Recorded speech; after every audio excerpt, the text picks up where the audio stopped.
يلا بينا يا اصحابي، الوقت راح على المدرسة.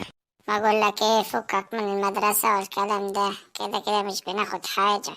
تعال نقعد على الكافيه دويت نشرب كوبايتين شاي.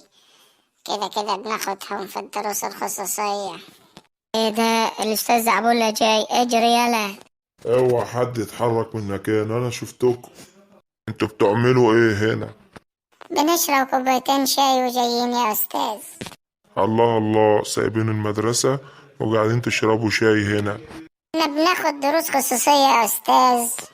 تاخدوا عند مين؟ يلا قول بسرعة. عندك انت يا استاذ.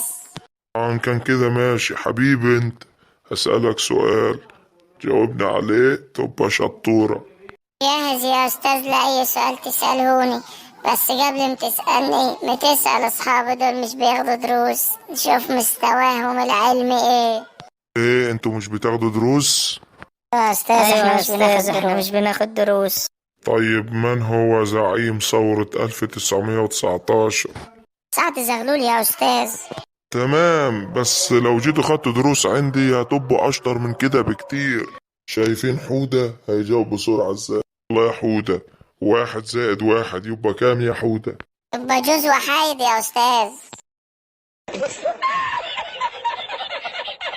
يا استاذنا الفاضل، وانت بتشرح للاطفال لازم تبسطها لهم.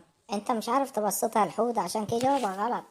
بص يا حودة يا ابني، انت لو معاك 100 جنيه وخدت انا منك 50 جنيه، هيبقى باقي معاك كام؟ وانت تاخد مني 50 ليه؟ هو انت شايفني قلة؟ اطلع يلا بال50 جنيه. يا نهار اسود، اديه يا عم ال50 جنيه، ده مش بيفهم.